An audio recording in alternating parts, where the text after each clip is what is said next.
देखिए, अभी देखिए यहाँ पे जो करंट अफेयर की क्लासेस होने वाली हैं, ठीक है, वो सारे की सारे जो न्यूज होंगी आप लोगों को नोटबुक में छोटे छोटे नोट्स बनाते चलना है।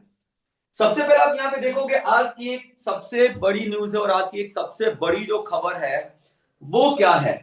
यूनेस्को की यूनेस्को की अमूर्त सांस्कृतिक धरोहर सूची में दिवाली को शामिल किया गया। अब इसका क्या मतलब है, दिवाली जो हमारा त्योहार है उसको इंक्लूड कर लिया गया है 16th element under UNESCO intangible cultural heritage. आप लोग घबराएंगे नहीं, मैं हिंदी इंग्लिश दोनों में बताऊंगा, ठीक है। देखिए, यूनेस्को होता है ना हमारा, ठीक है।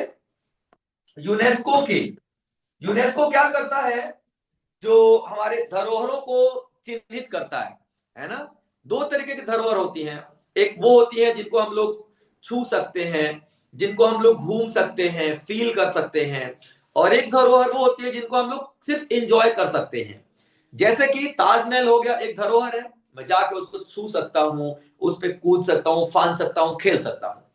लेकिन त्योहार जो है, जैसे गरबा है, हम लोग गरबा खेलते हैं ना, तो गरबा को हम छू नहीं सकते हैं, है ना। गरबा को खेल सकते हैं, हम लोग एंजॉय कर सकते हैं, ठीक है। बंगाल का जैसे दुर्गा पूजा है, हम एंजॉय कर सकते हैं। हम छठ पूजा है पूर्वांचल में, उसको हम सिर्फ एंजॉय कर सकते हैं। हम लोग बिल्डिंगों की तरह उनको छू नहीं सकते हैं।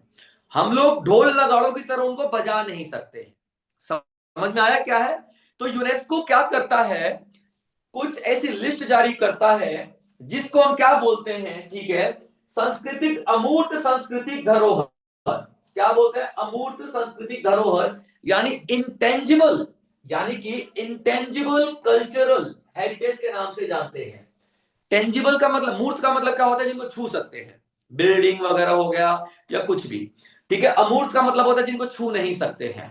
तो अभी तक भारत की 15 15 आइटम जो थी इसमें लिस्टेड थी। 15 आइटम जो थी इसमें लिस्टेड थी, याद रखेगा कितनी, 15। तो जिसमें आप ये गरबा देख लो, बंगाल का ये दुर्गा पूजा देख लो, इस तरीके से जो हमारे ये कुंभ का मेला है ये देख लो, ठीक है। महाराष्ट्र में छाऊ नाम का डांस होता है, नृत्य होता है, वो देख लो।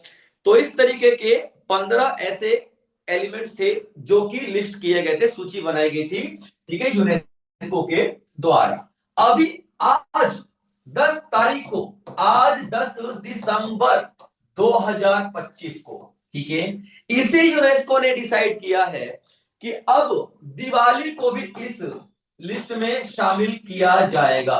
दिवाली को भी इस लिस्ट में शामिल किया जाएगा। यानी दिवाली 16वें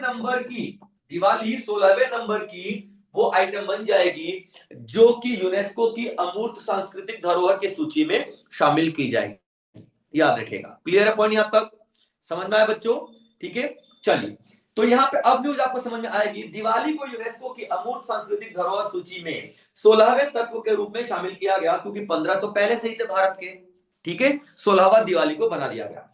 अब सवाल आता है कि सर ये कहां पे डिसीजन किया गया है।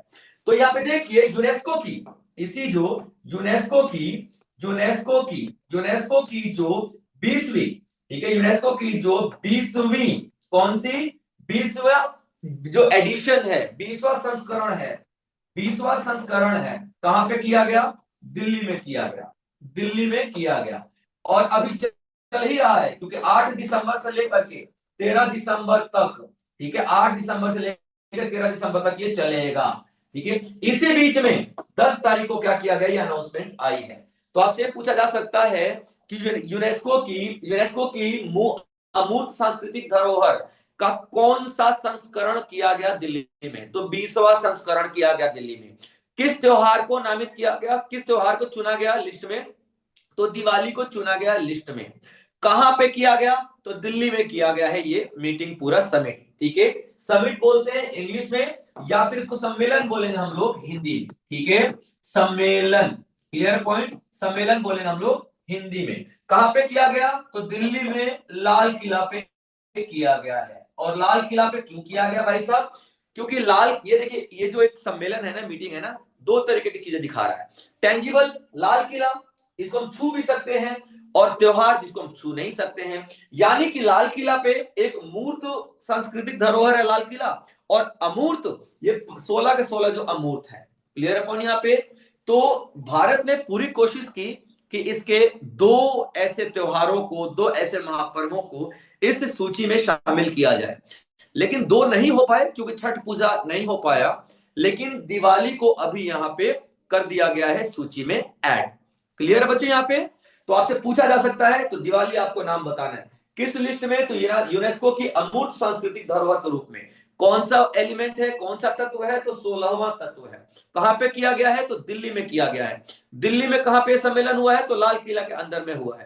तारीख क्या है, तो 8 से लेकर के 13 दिसंबर 2025 के बीच में किया गया है। कोई डाउट है बच्चों तो जल्दी से बताओ। सर हाँ बच्चे, वाला मुझे आपके समझ में नहीं आया। क्या बच्चे?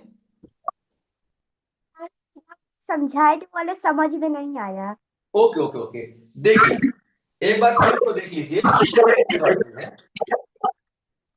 देखिए यूनेस्को पता है ना आपको क्या होता है? मैं फिर से आपको एक बात बताता हूं, पूरा फिर से बता दूंगा, टेंशन मत लीजिए। जब तक आपका डाउट क्लियर नहीं होगा तब तक हम इसको करेंगे। यूनेस्को पता है ना क्या होता है बच्चों? यूनेस्को पता है ना क्या होता है? बताइए।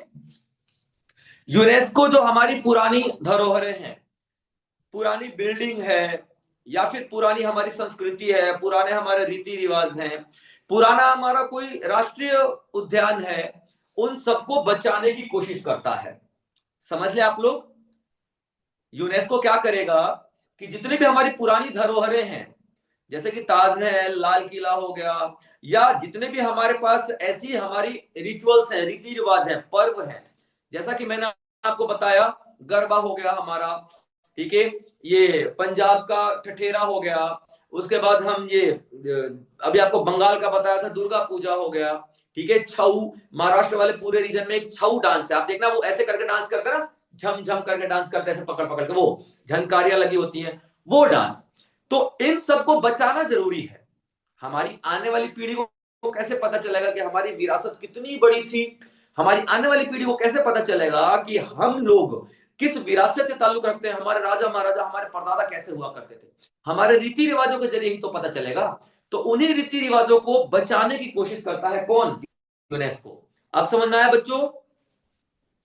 यूनेस्को क्या है, समझ में आया क्या काम करता है? Yes sir. ओके। तो अब ये बचाने के लिए क्या करता है, ये इंपॉर्टेंट है। ये बचाने के लिए एक मीटिंग करेगा, एक मीटिंग करेगा, यानी कि बहुत सारे सम्मेलन करेगा, ठीक है, बहुत सारे। क्या अभी 19 सम्मेलन हो चुके हैं, 20वां सम्मेलन अभी हुआ कहां पे? दिल्ली में। 20वां सम्मेलन कहां पे हुआ? दिल्ली में। और दिल्ली में कहां पे? तो लाल किला में, लाल किला में, ठीक है बच्चों। तारीख की बात करें तो 8 से लेकर के 13 दिसंबर, यानी कि अभी चल ही रहा है, ठीक है। तो वो सारे देश जो अपने त्योहारों को बचाना चाहते हैं, त्योहारों को आने वाली जनरेशन के लिए, आने वाली जो हमारी पीढ़ियां हैं उनके लिए बचा कर रखना चाहते हैं, वो अपने अपने त्योहारों को इसके पास लेके जाते हैं, यूनेस्को के पास, बोलते हैं कि सर हमारे त्योहारों को भी आप इस लिस्ट में शामिल कर लीजिए, क्योंकि अगर इस लिस्ट में हमारे त्योहारों को शामिल कर लिया तो हमारे त्योहारों को पूरी दुनिया जानेगी, पूरी दुनिया हमारे त्योहारों को मनाएगी, और ऐसे हमारी ख्याति बढ़ेगी और पूरी दुनिया में हमारे त्योहार फेमस होंगे, ठीक है। ये एक लिस्ट बनाता है, ठीक है, जिन त्योहारों को जरूरत है बचाने की या दुनिया में फैलाने की, उसकी लिस्ट बनाता है, उसकी एक सूची बनाता है। उसी सूची का नाम क्या है? ठीक है, अमूर्त सांस्कृतिक धरोहर सूची। क्लियर पॉइंट यहां तक? अमूर्त सांस्कृतिक धरोहर सूची, यानी कि इंटेंजिबल कल्चरल हेरिटेज इंग्लिश। आप समझ में आया बच्चों कि नहीं आया? सर आ गया। अब और इसी सूची में अभी हमारे दिवाली को, हमारी दिवाली को, दिवाली जो हमारा पर्व है, शामिल किया गया है इसी सूची में। तो अब इससे फायदा क्या होगा? अब दिवाली को अंतरराष्ट्रीय लेवल पर सब जानेंगे। अब दिवाली को यूनेस्को बचाने के लिए सारे देशों से कहेगा कि दिवाली को और ज्यादा फेमस बनाने के लिए, प्रसिद्ध करने के लिए पैसे दो, फंड इकट्ठा करो।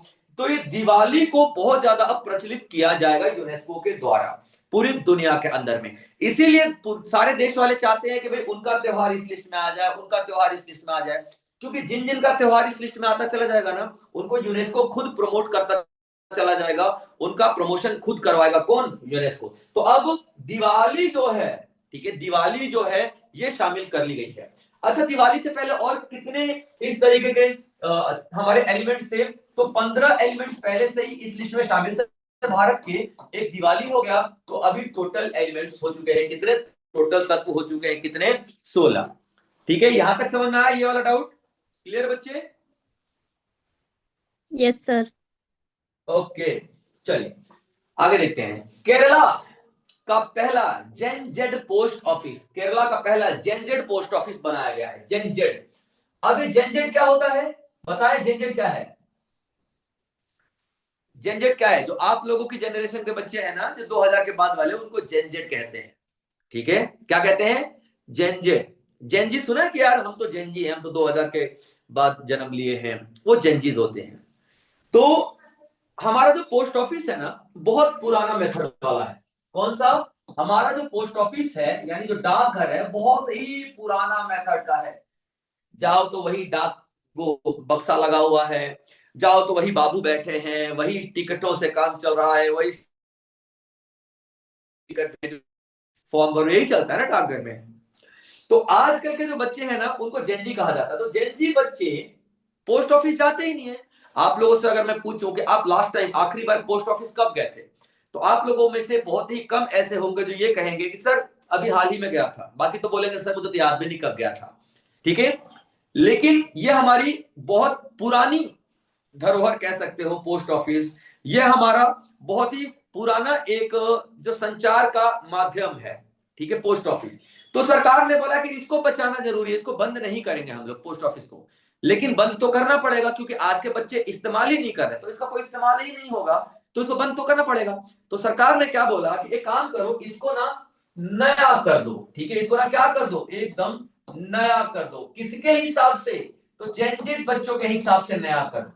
अब आप लोगों को 3D वाली चीजें पसंद है ना? जैसे कार्टून आ रहा है, मुक्का मार रहा है, ये कर रहा है, वो कर रहा है, गांधी जी स्टैंप में हंसते हुए दिख रहे हैं, ऐसे 3D वाली चीजें, है ना? पोस्ट ऑफिस में घुसो तो दीवारों पे एकदम अच्छी मस्त एकदम पेंटिंग हो। क्लियर है? और आपको स्टैंप नहीं लगाना पड़े, आप मोबाइल ले जाओ, क्यूआर से ऐसे स्टैंप को स्कैन कर दो, ठीक है, स्टैंप अपने आप आपके फोन में आ जाएगा, अपने आप ही चिपका के भेज दो। आपको स्टैंप फॉर्म भरने की जरूरत ना पड़े, क्यूआर स्कैन करो, पूरा फोन में पूरा फॉर्म आ जाएगा, आप फॉर्म भर दो और सीधा भेज दो। मतलब इस तरीके से पोस्ट ऑफिस को क्या किया गया है? अपग्रेड किया गया है। इस तरीके से पोस्ट ऑफिस को क्या किया गया है? और ज्यादा तकनीकें दी गई है, टेक्नोलॉजी दिया गया है। क्लियर है पॉइंट? तो ये पहली बार हुआ है केरला में। ठीक है, ये केरला का पहला जेनजेड पोस्ट ऑफिस कहलाएगा। ठीक है, अब देखते हैं इंडिया पोस्ट ने केरला में कौन सा है? ठीक है, कोट्टयम। जगह का नाम क्या है केरला में? कोट्टयम। ठीक है, केरला के कोट्टयम में एक कॉलेज है। कॉलेज का नाम क्या है? CMS college. ठीक है, उनके छात्रों ने, सीएमएस कॉलेज के छात्रों ने डिजाइन किया है।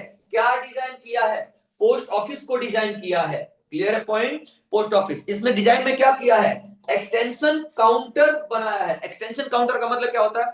अब जाओगे ना, तो बाबू बैठ के नहीं पूछेगा कि हाँ 100 रुपए वाला स्टैंप दे दूं, 500 रुपए वाला स्टैंप दे दूं। नहीं, आप जाओगे, वो काउंटर पे सब कुछ पहले से ही है। एक स्कैनर करोगे, ठीक है, तो मनी ऑर्डर के लिए पूरा फॉर्म भर जाएगा।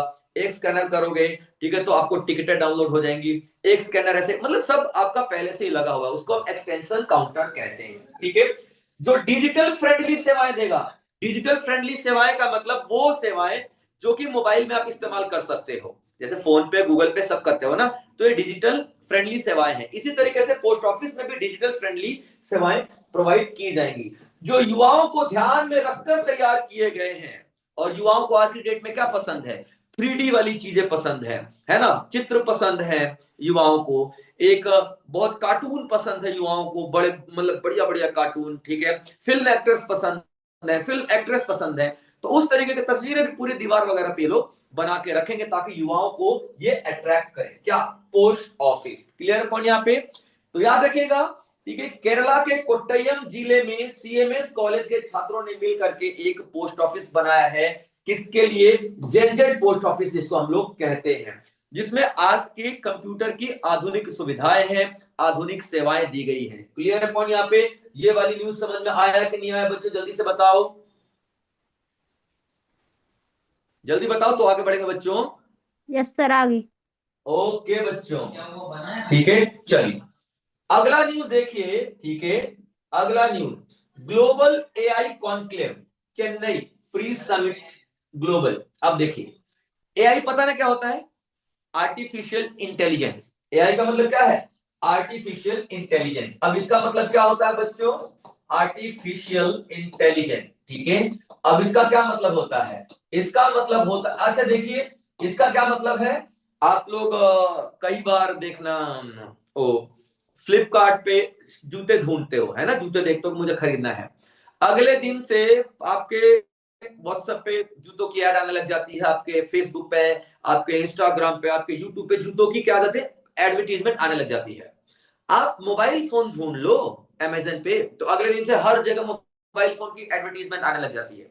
ये किस तरीके से होता है? तो ये आर्टिफिशियल इंटेलिजेंस के जरिए होता है। आज की डेट में आप लोग देखा होगा, आर्टिफिशियल इंटेलिजेंस से आदमी के ऊपर चेहरा लगा दिया जाता है किसी और आदमी का, और वो दूसरे चेहरे वाला आदमी क्या करता है? जा करके क्राइम करके आ जाता है, और पकड़ा कौन जाता है? वो बेचारा जिसका चेहरा लगाया गया है। आर्टिफिशियल इंटेलिजेंस से आज की डेट में सब कुछ संभव है। गांधी जी आकर के मेरी जगह पे पढ़ाने लग जाएंगे आज की डेट में आर्टिफिशियल इंटेलिजेंस है। क्यों? मुझे करना क्या है? गांधी जी का शक्ल ही तो लगानी है, आप लोगों को लगेगा कि गांधी जी पढ़ा रहे हैं। ऐसा आर्टिफिशियल इंटेलिजेंस करने लग गया है। ये तो आपको पता ही होगा, ये तो आपकी जनरेशन की चीजें हैं। तो यहां पे देखिए, 2026 में इसी आर्टिफिशियल इंटेलिजेंस के लिए, ठीक है, क्या होने वाला है? एक सम्मेलन होने वाला है। क्या होने वाला है? एक सम्मेलन होने वाला है। ठीक है, 2026 में एक सम्मेलन होने वाला है। इसे हम लोग क्या बोलेंगे? आर्टिफिशियल एआई कॉन्क्लेव के नाम से हम लोग जानेंगे, जो कि 2026 में होने वाला है। क्लियर पॉइंट बच्चों, याद रखना। तो जब कोई भी बड़ा इवेंट होता है ना, कोई भी बड़ा सम्मेलन होता है ना, तो उसके पहले तैयारी के लिए छोटे छोटे कई सम्मेलन किए जाते हैं, है ना। तो यहां पे जो 2026 में एआई कॉन्क्लेव होने वाला है, बहुत बड़ा, जिसमें पूरा विश्व भाग लेगा, जिसमें पूरा विश्व भाग लेगा, याद रखिएगा। ठीक है, सारे के सारे देश आएंगे, पार्टिसिपेट करेंगे, 2026 में होने वाला है। तो जिस तरीके से हमारे स्कूलों में हम लोग प्रैक्टिस करते हैं ना, एनुअल डे के पहले या कोई फंक्शन के पहले प्रैक्टिस करते हैं, तो वैसे ही ये 2026 में जो आर्टिफिशियल इंटेलिजेंस का जो एक सम्मेलन होने वाला है, ठीक है, जिसमें डिस्कस किया जाएगा, जिसमें बातचीत की जाएगी, बहुत सारे देश मिलकर बातचीत करेंगे कि यार आर्टिफिशियल इंटेलिजेंस का बड़ा ही गलत इस्तेमाल हो रहा है, इसको रोके कैसे। तो दूसरा देश बोलेगा कि मैंने तरीका ढूंढ लिया है इसको रोकने का। ठीक है, आप ना आर्टिफिशियल इंटेलिजेंस में कुछ कोड लगा दो।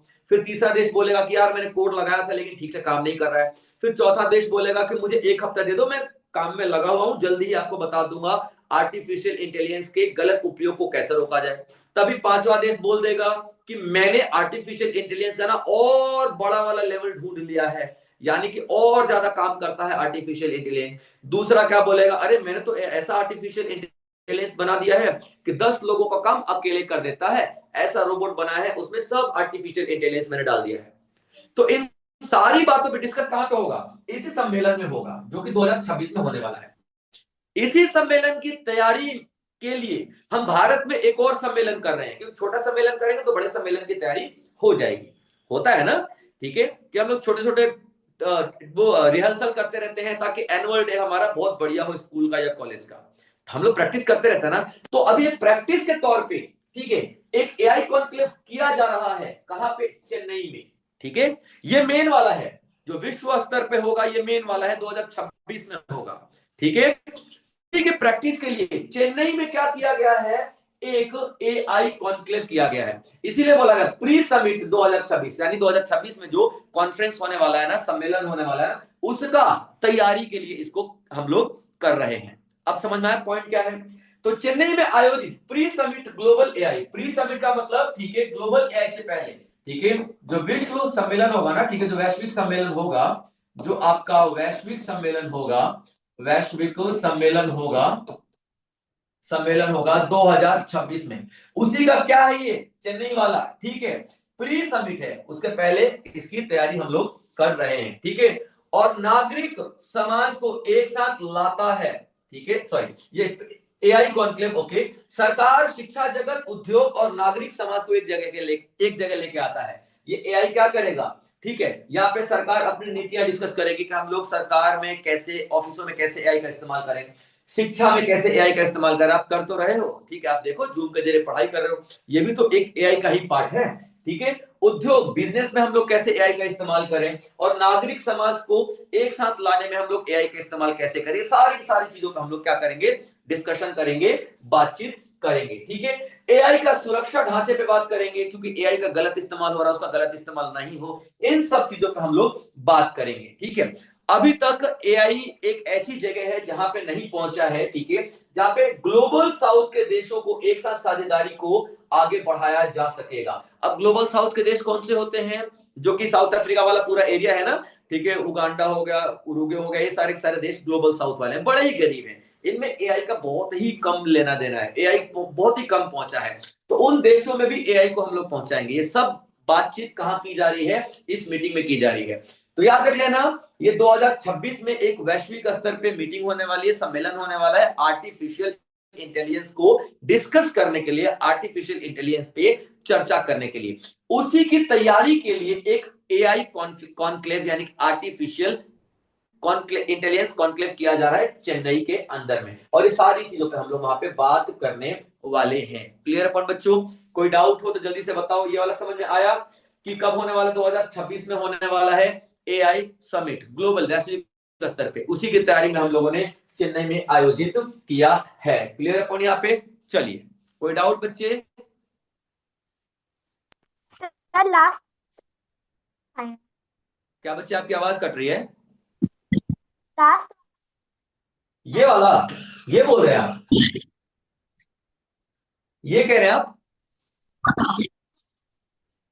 देखिए, जो हमारे जो बड़े बड़े देश हैं, उनमें तो कंप्यूटर बहुत अच्छा इस्तेमाल हो रहा है, फोन बहुत अच्छा इस्तेमाल हो रहा है, टेक्नोलॉजी बहुत अच्छा इस्तेमाल हो रही है, लेकिन बहुत सारे ऐसे गरीब देश हैं ना, ठीक है, जो कि मोबाइल इस्तेमाल करना भी सीख रहे हैं, कंप्यूटर बहुत ही कम है। जैसे साउथ अफ्रीका वाला पूरा का पूरा एरिया ले लो, ग्लोबल साउथ का पूरा पूरा एरिया ले लो, ठीक है, जिसमें सुडान सुडान उदान आ गया आपका, साउथ अफ्रीका आ गया, ठीक है, उरुग्वे आ गया, ये सब, ठीक है, बुरुंडी आ गया, ये बहुत गरीब देश है। तो इन गरीब देशों में भी आर्टिफिशियल इंटेलिजेंस को अब फैलाया जाएगा, इन गरीब देशों की भी साझेदारी होगी आर्टिफिशियल इंटेलिजेंस को लेकर के, ये देश भी अब शामिल हो जाएंगे आर्टिफिशियल इंटेलिजेंस में, यानी कि ये आपका बुरुंडी भी आर्टिफिशियल इंटेलिजेंस इस्तेमाल करेगा, ठीक है, अफ्रीका के सारे देश आर्टिफिशियल इंटेलिजेंस इस्तेमाल करेंगे। अब समझ में आया बच्चों क्या कह रहा हूं मैं, कोई डाउट जल्दी बताओ। No sir. बच्चों, नो सर। ओके बच्चों, चलिए अगला जो न्यूज है आपकी, indigenous IADWS deployment for Delhi security, Delhi सुरक्षा के लिए स्वदेशी IADWS की तैनाती भारत दिल्ली में की गई। अब देखिए ये क्या है, ये IADWS क्या है, ठीक है, देखिए इंडियन इंडियन ठीक है, एयर डिफेंस वेपन सिस्टम,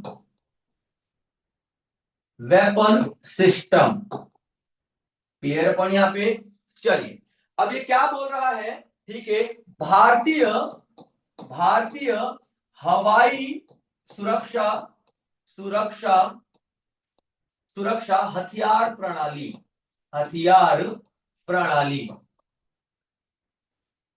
ठीक है।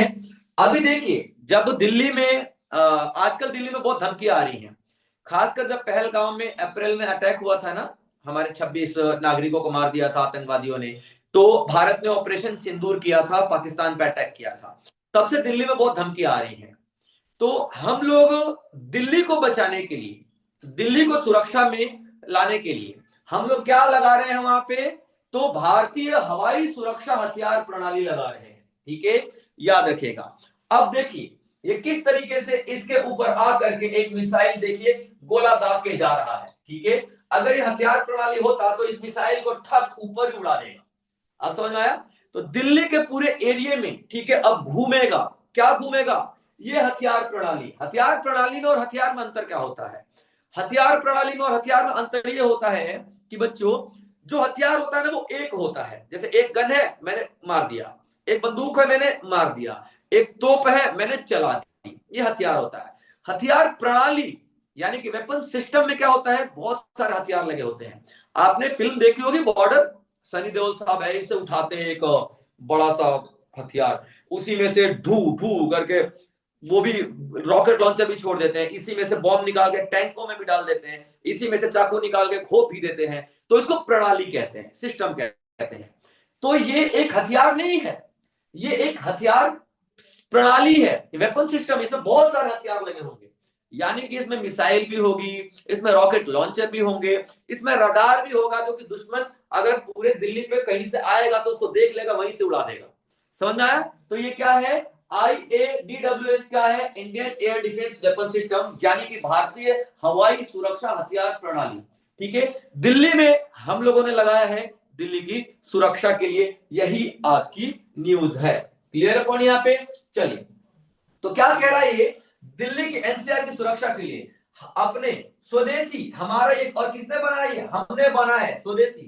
ठीक है, याद रखना, integrated air defence weapon system की तैनाती करेगा, जो नजम्स 2 की जगह लेगा। नजम्स 2, नजम्स 2, नजम्स 2 हम लोगों ने पहले, ये हथियार प्रणाली है, हम लोगों ने लगाया था पहले, लेकिन ये भारतीय नहीं है, स्वदेशी नहीं है। स्वदेशी नहीं है तो इस पर हम भरोसा नहीं करेंगे, तो इसको हटा करके हमने अभी क्या लगाया, IADWS हम लोगों ने हथियार प्रणाली लगाया है। इसमें क्या होगा, ऑर्सम। ऑर्सम का मतलब क्या होता है, शॉर्ट रेंज मिसाइल बोलते हैं इसको, क्या बोलते हैं? ठीक है, short range missile. Short range, short range का मतलब क्या होता है, जो बहुत ज्यादा दूर तक नहीं वार कर सकती। ठीक है, और दूसरा वी शॉर्ट का मतलब क्या होता है, वेरी शॉर्ट, यानी कि बहुत, वेरी शॉर्ट रेंज यानी कि वेरी शॉर्ट रेंज, जो बहुत ही कम दूरी पर वार करे। ठीक है, अब यार हमें दिल्ली को ही तो सुरक्षा में लाना है, पूरे भारत को थोड़ी सुरक्षा में लाना है। ठीक है, तो हम लोग अभी क्या हथियार प्रणाली अपनाएंगे, कौन सा, IADWS, दिल्ली की सुरक्षा के लिए। ये किसकी जगह लेगा, तो नसम्स 2 की जगह लेगा। ठीक है, और हम क्यों IADWS लेकर के आ रहे हैं, क्योंकि ये स्वदेशी है, इसको भारत ने बनाया हुआ है। क्लियर पॉइंट यहाँ पे? चलिए, और ये जो आपका नजम्स है, ये यूएस का है, किसका है, यूएस का है, अमेरिका का है। तो हम उस पर भरोसा नहीं करेंगे, तो उसको हटा देंगे दिल्ली के एरिया से, और क्या लेके जाएंगे, IADWS हथियार प्रणाली को हम लोग लेके जाएंगे, इससे कि दिल्ली हमारी पूरी सुरक्षित हो जाएगी। यहाँ पे कोई डाउट है बच्चों तो जल्दी से बताओ, है। बताओ। आवाज कट रही है बच्ची आपकी, कुछ समझ में नहीं आया। आपकी आवाज कट रही है। हेलो, थोड़ा वाला साफ बोले बच्चों। वाला है। ये क्लियर हुआ आपको? हुआ है, बस ये जो सबसे लास्ट वाला वो वाला समझने में नहीं आया। ये वाला, ये का मतलब क्या है, जो ये वो मिसाइलें हैं जो बहुत छोटी रेंज वाली है, जो जो ज्यादा ज्यादा 4 से 5 किलोमीटर तक वार करती हैं, ये वो मिसाइलें हैं। यहां से नीचे से लगाया और सीधा ऊपर वार किया, ज्यादा ज्यादा 4 से 5 किलोमीटर वार करती हैं, ये वो मिसाइलें हैं। तो इस तरीके की मिसाइलें हम लोगों ने दिल्ली में लगाई है। ठीक है, ताकि हम लोग दिल्ली को सुरक्षा दे सके, दिल्ली को बचा सके पाकिस्तान के धमकियों से, पाकिस्तान के अटैक से। क्लियर बच्चों? चलिए आगे चलते हैं, अगला देखते हैं न्यूज क्या है। ह्यूमन राइट्स डे 2025, यानी कि मानवाधिकार दिवस 2025, थीम, फोकस और वैश्विक पहल क्या है। अभी देखिए आज क्या है, 10 दिसंबर है, 10 दिसंबर है ना। ठीक है, 10 दिसंबर को हम हर साल क्या मनाते हैं? मानवाधिकार मानवाधिकार दिवस मनाते हैं। ठीक है बच्चों, मानवाधिकार दिवस मनाते हैं हम लोग हर साल 10 दिसंबर के दिन। ठीक है, याद रखिएगा। और इसकी शुरुआत कब हुई थी? तो 1948 में इसकी शुरुआत हुई थी। अब 1948 में जब शुरुआत हुई थी तो इसकी मुख्य वजह क्या थी? आपको पता है, जो द्वितीय था, ठीक है, हमारा कब तक चला था? सेकेंड वर्ल्ड वॉर, द्वितीय विश्व युद्ध कब से कब तक चला था? 1939 से लेकर के 1945 के बीच में चला था। इस दौरान ना ये एक पार्टी हुआ करती थी, नाजी पार्टी, आप लोगों ने पढ़ा होगा, हिटलर। हिटलर जो होता था ना, हिटलर हिटलर की पार्टी का नाम क्या था? Nazi party. नाजी पार्टी वो मानवों को, आदमियों को जानवरों की तरह मारते थे। वो भर देते थे बड़े बड़े चैम्बर में गैस, जहरीली गैस, और उसमें आदमियों को ठूंस देते थे। हिटलर ऐसे मारा करता था लोगों को, यानी कि जानवरों की तरह बिहेव करता था, जानवरों की तरह बर्ताव करके मारता था उनको। तो जब हमारा युद्ध खत्म हुआ तो ये देखा गया कि नहीं, इंसानों के साथ इंसानों जैसा व्यवहार करना चाहिए, इंसानों के साथ इंसानों जैसा हम लोगों को खाना देना चाहिए, इंसानों जैसा बर्ताव करना चाहिए, बिहेव करना चाहिए, रिश्ते रखने चाहिए। ये हमारे यूनाइटेड नेशन ने सोचा, यानी कि यूनाइटेड नेशन यानी कि संयुक्त राष्ट्र संघ ने सोचा। ठीक है, संयुक्त राष्ट्र संघ ने सोचा इस बात। ठीक है, तो अब संयुक्त राष्ट्र संघ यानी कि यूनाइटेड नेशन ने फिर सोचा कि ये कैसे होगा? ये तब होगा जब हम लोगों को बताएं कि भाई इंसान इंसान होते हैं, जानवर नहीं होते। आप कैसे, हिटलर जैसे गैस भर भर के रूम में गैस भर देता था जहरीली, और लोगों को ठूस देता था, लोग मर जाते थे।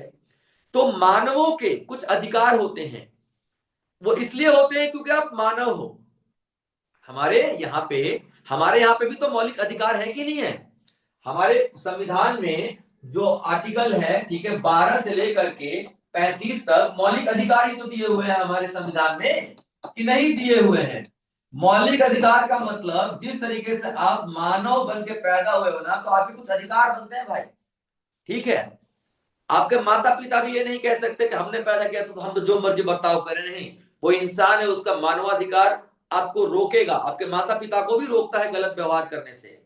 ये कैसे हम लोग दुनिया तक पहुंचाएंगे? लोगों को सिखाएंगे, बताएंगे मानवाधिकार के बारे में।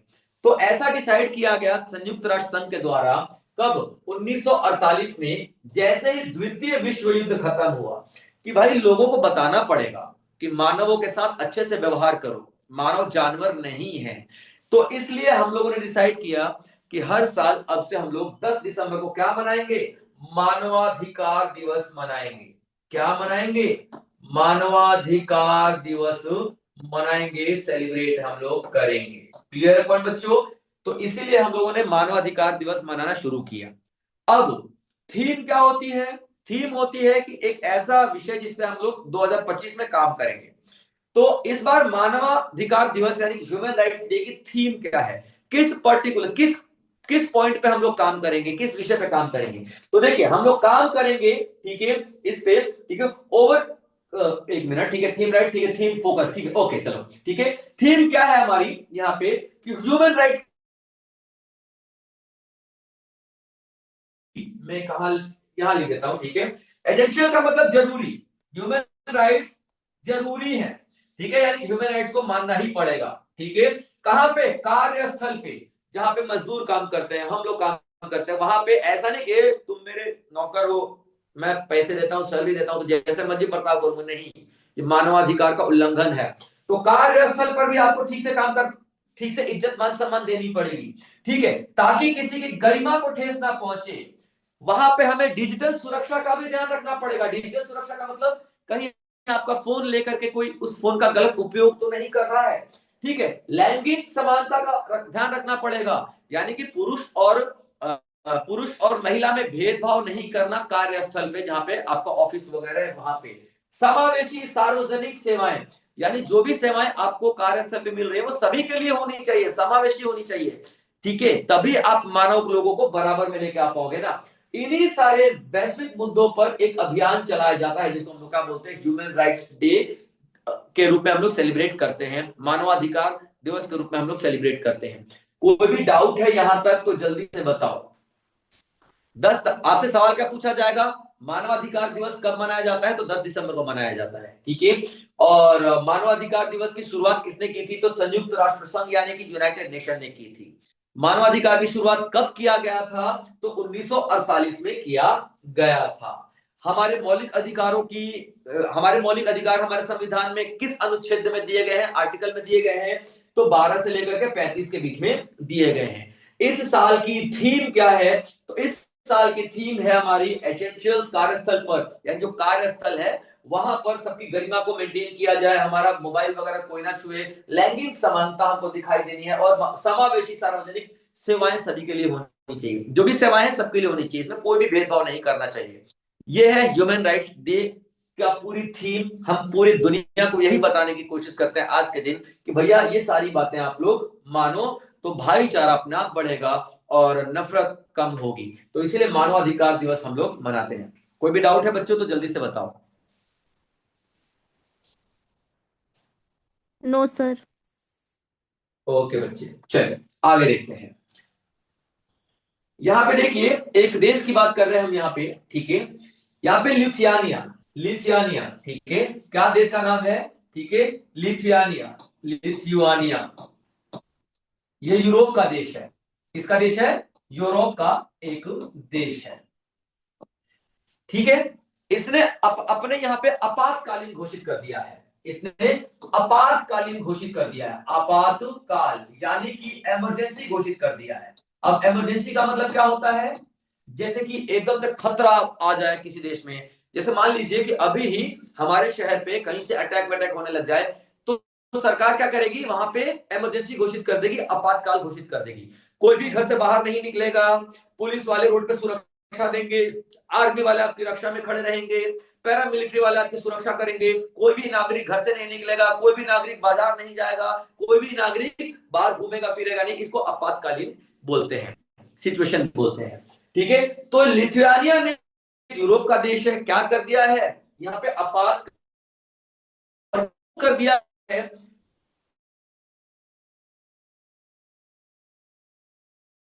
ना ऊपर आसमान में ना बड़े बड़े गुब्बारे दिखे, कितने बड़े बड़े, मतलब ये गुब्बारों में क्या भरा हुआ है, सिगरेट भरी हुई है। उनको हम लोग क्या बोल रहे हैं, सिगरेट के गुब्बारे। जैसे मान लो भारत लिथुआनिया होता और भारत के लोग देख रहे हैं, भारत की पुलिस देख रही है, जनता देख रही है, पुलिस वाले भी, हमारे मिलिट्री वाले भी, अरे भारत के ऊपर से क्या जा रहा है, बड़े बड़े लाल लाल लाल लाल गुब्बारे जा रहे हैं, उसमें से कुछ गुब्बारों पे निशाना लगाया जाए तो नीचे गिर रही है क्या, सिगरेटें गिर रही हैं। सिगरेटों की स्मगलिंग हो रही थी, तस्करी हो रही थी, किसके जरिए, गुब्बारों के जरिए। अब सवाल ये आता है कि सर क्या ये सिर्फ और सिर्फ सिगरेट की तस्करी थी, नहीं, हो सकता है कि उन गुब्बारों में बॉम्ब जाए। अभी आपको सिगरेट दिखाई दे रहा है, ठीक है, 20-25 गुब्बारे चले आए तो सिगरेट दिखाई दे रहा है, हो सकता है कि आने वाले 50-60 गुब्बारों में बॉम्ब हो, लिथुआनिया को टारगेट किया जा रहा हो, लिथुआनिया के ऊपर बॉम्ब गिरा के पूरा पूरा देश खत्म करने का प्लान किया गया हो। तो ये गुब्बारे खतरनाक हैं, गुब्बारे जो हैं डेंजरस लग रहे हैं देखने में, इसलिए लिथुआनिया ने क्या बोला कि भैया देखो खतरा मंडरा रहा है, अभी आपातकालीन हम लोग घोषित कर देते हैं। Clear point. और ये जो गुब्बारे हैं ये कहां से आए हैं, बेलारूस से आए हैं। ये गुब्बारे जो है ना कहां से आए हैं, तो बेलारूस देश है वहां से आए हैं। और बेलारूस किसका मित्र है, तो खुद रूस का मित्र है, याद रखना। और ये किसका मित्र है, तो ये अमेरिका का मित्र है, ये अमेरिका का मित्र है, और ये रूस का मित्र है। अमेरिका और रूस अपने आप में ही दुश्मन है, यानी कि इसी वजह से लिथुआनिया में और बेलारूस में भी दुश्मनी है। तो बेलारूस खूब गुब्बारे उड़ा रहा है उसके आसमान में और उस पर सिगरेट फेंक रहा है, लेकिन लिथुआनिया को लग रहा है कि यार अभी सिगरेट फेंक रहा है, हो सकता है गोले बारूद भी फेंकने लग जाए, इसलिए इसने, लिथुआनिया ने अपने यहाँ पे इमरजेंसी यानी कि आपातकालीन घोषित कर दिया है। लिथुआनिया ने 2025 में आपातकाल घोषित किया क्योंकि बेलारूस से भेजे गए सिगरेट तस्करी वाले गुब्बारे बार बार उसके हवाई क्षेत्र में प्रवेश कर रहे हैं, जिससे राष्ट्रीय सुरक्षा को खतरा पैदा हो गया है। इसी कारण देश को तुरंत सुरक्षा कदम उठाने पड़े। समझ में आया बच्चों को, नहीं आया, जल्दी से बताइए, बताइए। Yes sir. आगे चलें। अगला एक योजना है प्रधानमंत्री नरेंद्र मोदी द्वारा, ठीक है, योर मनी योर राइट, यानी आपका पैसा आपका अधिकार। क्या है योजना का नाम? आपका पैसा आपका अधिकार, अधिकार, ठीक है, याद रखना, आपका पैसा आपका अधिकार। अब प्रधानमंत्री नरेंद्र मोदी ने इसको अक्टूबर में ही शुरू करवा दिया था। अभी इसके आंकड़े बढ़ गए हैं, इसलिए दोबारा से न्यूज में, इसलिए मैं आपको पढ़ा रहा हूं। अक्टूबर 2025 में इसको शुरू करवाया गया था। अब ये क्यों करवाया गया था? देखिए, बहुत सारे ऐसे लोग हैं जिनके दादाजी गुजर गए, पिताजी गुजर गए, उनकी वसीयत में वो प्रॉपर्टी लिखी ही नहीं गई है जो कि दादाजी के नाम पे थी, क्योंकि पता थोड़ी था कि वो गुजर जाएंगे। समझिए आप इस बात को,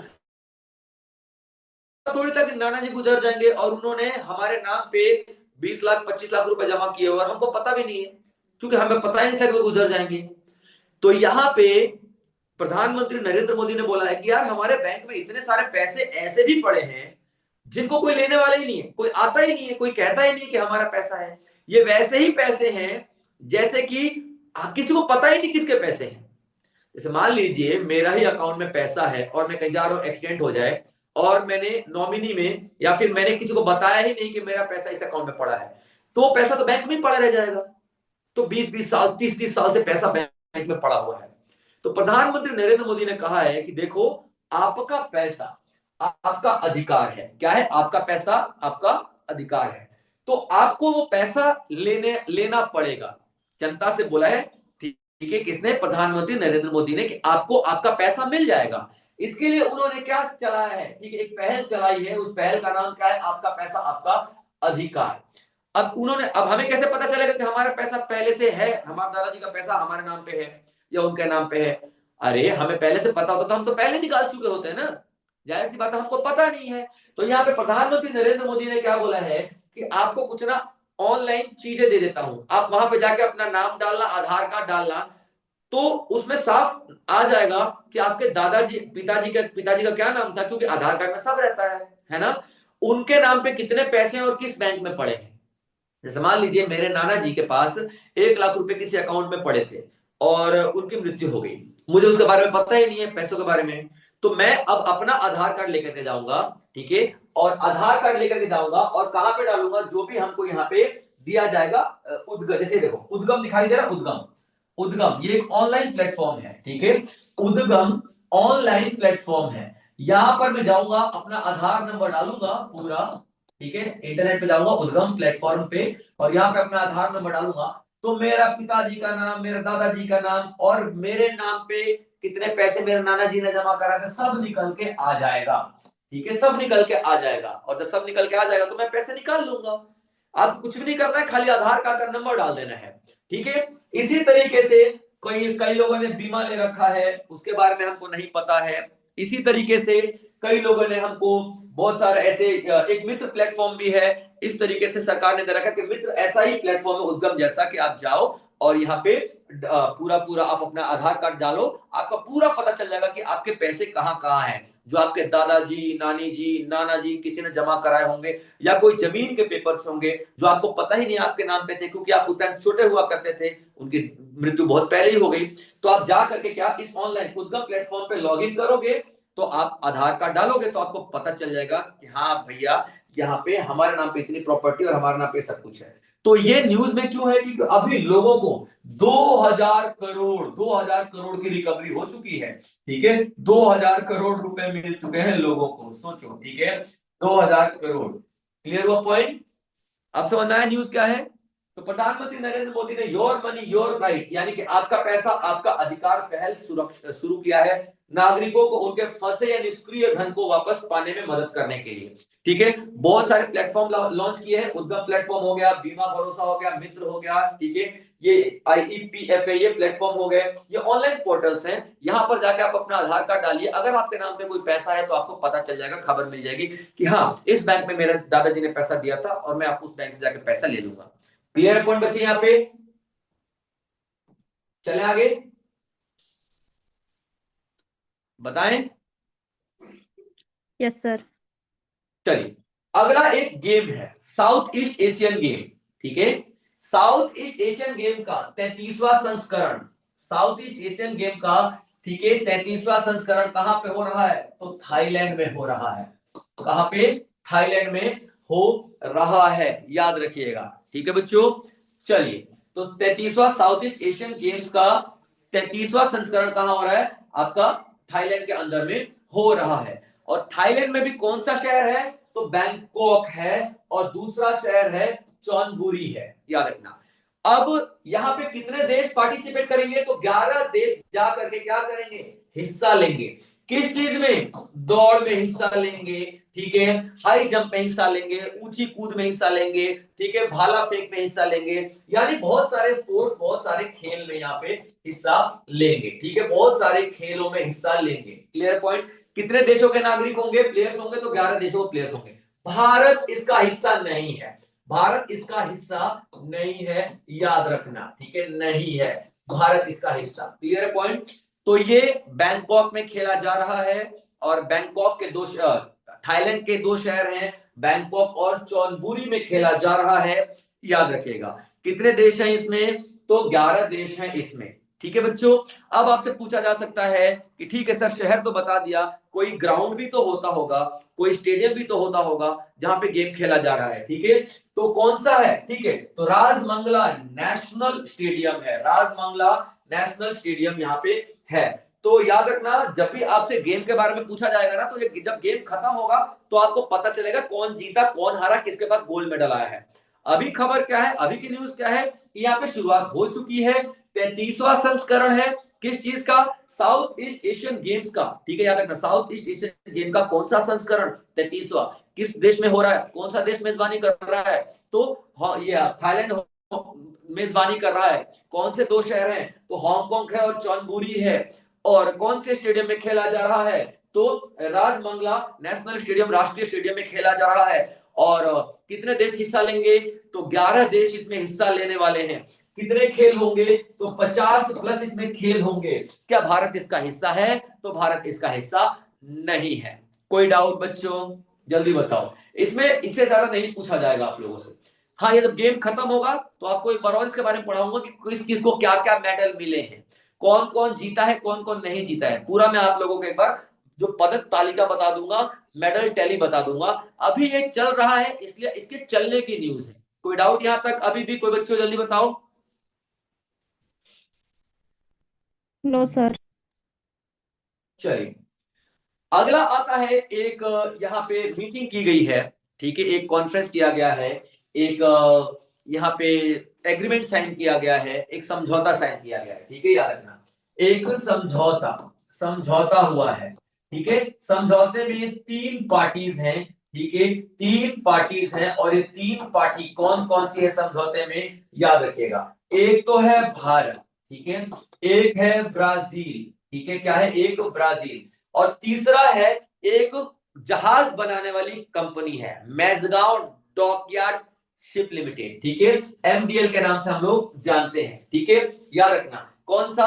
Mazagaon dockyard ship builders limited, ये कंपनी है मुंबई की। ठीक है, याद रखना, कौन सा? Mazagaon, Mazagaon dock ship builders. ठीक है, शिप बिल्डर्स यानी जहाज बनाने वाली कंपनी है, इसलिए शिप बिल्डर्स के नाम से हम लोग जानते हैं इसको। ठीक है, कहां की है? तो मुंबई की है। ये तीनों मिलकर के क्या कर रहे हैं? एक एग्रीमेंट साइन किया है इन लोगों ने, एक समझौता साइन किया है इन लोगों ने। ठीक है, याद रखिएगा, और क्या बनाने के लिए? तो जहाज बनाने के लिए। ब्राजील अपना कुछ सामान देगा, भारत अपना कुछ सामान देगा, और कौन सी कंपनी उन दोनों के सामानों का इस्तेमाल करेगी? तो मेजगांव डॉक शिप बिल्डिंग या डॉक शिप बिल्डर्स, जो कि मुंबई की एक कंपनी है, ये दोनों से सामान ले लेगी, भारत से भी, ब्राजील से भी, और क्या बनाएगी? शिप बनाएगी। शिप दिखाई दे रहा है, जहाज। ठीक है, इस तरीके के जहाज बनाएगी।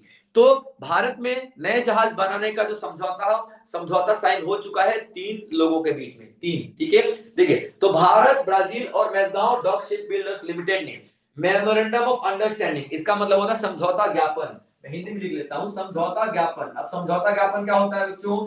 ठीक है, तो एग्रीमेंट होता है। ठीक है, समझौता ज्ञापन क्या होता है? एग्रीमेंट होता है, यानी कि जो हम पार्टनरशिप करेंगे ना, उसका कागज पत्र होता है। ठीक है, ये समझौता ज्ञापन साइन कर दिया, हस्ताक्षर कर दिया, जिसका उद्देश्य है शिप बनाना, जहाज बनाना। कैसी? ये जहाजों के नाम है, आईएनएस आईएनएस कलवेरी। आईएनएस का मतलब क्या होता है? Indian naval ship.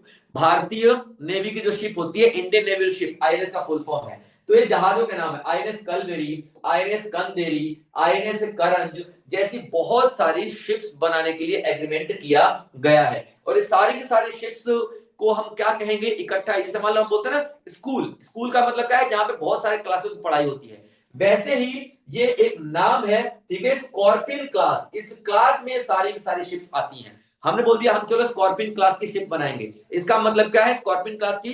देखो, ठीक है बच्चों, चलो जब हम बात करेंगे स्कॉर्पियन क्लास की शिप बनाएंगे, तो ये स्कॉर्पियन क्लास की शिप की जब भी हम बात करेंगे तो ये आईएनएस कलवेरी, आईएनएस कंदरी, आईएनएस करांज जैसी शिप बनाने की हम लोग बात करेंगे। क्लियर है कौन यहाँ पे? चलिए, अब ये तीनों मिलकर के क्या करेंगे? रिसर्च एंड डेवलपमेंट करेंगे। रिसर्च एंड डेवलपमेंट का मतलब नई नई चीजें खोजेंगे ताकि हम लोग अच्छी अच्छी शिप जहाजें बना सके। ठीक है, लॉजिस्टिक्स का मतलब क्या होता है? वो सारे के सारे रास्ते जो कि जिस रास्तों से शिप्स आती हैं, वो सारे के सारे फैसिलिटीज, जो फैसिलिटीज इन जहाजों को अपने जगह पे पहुंचने में मदद करेंगी। तो पूछा क्या जाएगा आपसे? किन तीन पार्टी ने साइन किया है? तो भारत ने, ब्राजील ने और Mazagon dock ship builders limited ने। याद रखना, ठीक है। क्या बनाने के लिए? तो जहाज बनाने के लिए। किस तरीके के जहाज बनाएंगे? तो स्कॉर्पियन क्लास की जहाज बनाएंगे। ये क्लास है, ठीक है। इस क्लास में कौन कौन सी जहाज आती हैं?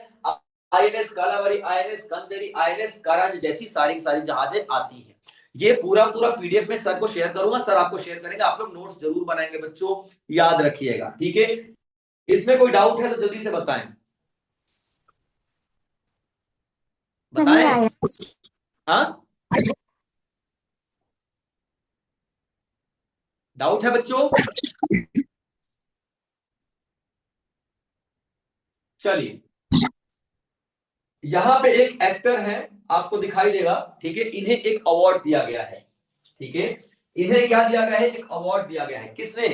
अमेरिका की एक मैगजीन है, ठीक है, टाइम मैगजीन, आपने इनका नाम सुना होगा। और ये जो आप देख रहे हो टाइटैनिक वाले हीरो हैं, जो टाइटैनिक है ना, ठीक है, टाइटैनिक जिसने 11 ऑस्कर अवार्ड जीते हुए हैं, ये टाइटैनिक वाले एक्टर हैं, ठीक है। तो इन्हें क्या दिया गया है? टाइम्स मैगजीन के द्वारा, ठीक है, यानी कि लियोनार्डो डी कार्पियो इनका नाम है। क्या नाम है इनका? लियोनार्डो डी कार्पियो, ठीक है। लोनार्डो, लोनार्डो, ठीक है, डी कार्पियो इनका नाम है, ठीक है, याद रखिएगा। तो इन्हें क्या दिया गया है? एक अवार्ड दिया गया है। उस अवार्ड का नाम क्या है? Entertainer of the year.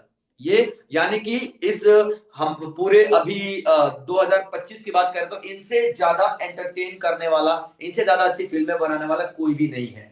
तो अमेरिका की टाइम्स मैगजीन ने लियोनार्डो डी कार्पियो को एंटरटेनर ऑफ द ईयर 2025 का खिताब दिया है, याद रखेगा, ठीक है। क्योंकि इन्होंने बहुत अच्छी परफॉर्मेंस किया है, फिल्मों में बहुत अच्छा अभिनय किया है और लोगों का बहुत अच्छा मनोरंजन किया है। इस तरीके के न्यूज में आपको 2 से 3 इंफॉर्मेशन ही याद रखनी है। पहला याद रखना है किसने अवार्ड दिया है, तो टाइम्स मैगजीन ने अवार्ड दिया है। दूसरा याद रखना है किसको दिया है, तो लियोनार्डो डी कार्पियो को दिया है। उसके बाद याद रखना है कि ये क्या करते हैं, तो याद रखना है ये एक्टर हैं। क्या है ये? एक्टर है, यानी कि अभिनेता है, आपको ये याद रखना है। क्लियर है पॉइंट? ये सारी सारी इंफॉर्मेशन आपको याद रखनी पड़ेगी, ठीक है बच्चों। इस तरीके के जो भी न्यूज होती है इसमें बहुत ज्यादा नहीं, लेकिन आपको 3-4 इंफॉर्मेशन जरूर याद रखने की जरूरत है। तो आप लोग छोटे छोटे नोट्स जरूर बनाएंगे। कोई डाउट है बताओ यहाँ पे कि टाइम्स, देख अमेरिका की टाइम मैगजीन ने लियोनार्डो डिकॉर्पियो को एंटरटेनर ऑफ द ईयर 2025 चुना। उनकी 2025 की बेहतरीन फिल्मों और मनोरंजन जगत में उत्कृष्ट प्रदर्शन के लिए उनको यह अवार्ड दिया गया है। कोई डाउट है बच्चों? जल्दी से बताएं। No sir. चलिए, सर आप देखिए कुछ सवाल हैं आपके सामने हैं, ठीक है। आप लोगों को मैं हट जाता हूं, स्क्रीनशॉट ले लीजिएगा। ये सवाल के जवाब आप लोगों को देने हैं, जो मैंने पढ़ा है उसी में से है, ठीक है बच्चों। चलिए, ठीक है, चलिए, ठीक है बच्चों। Yes sir. चलिए, ये सारे के सारे सवालों का जवाब आपको खुद ही देना है, ठीक है बच्चों, समझ में आया? चलिए, ओके, तो आज के लिए इतना ही था। फिर से अगली क्लास में मैं और भी बहुत सारे न्यूज लेकर के आऊंगा, और आप लोग इन सारे सवालों को जवाब खुद ढूंढने की कोशिश जरूर करेंगे, क्योंकि जो भी मैंने पढ़ा है उसी में से मैंने सारे सारे सवाल दिए हैं आप लोगों को। चलिए मिलेगा अगली क्लास में, तब तक आप लोग अपना ध्यान रखेंगे बच्चों। जय हिंद।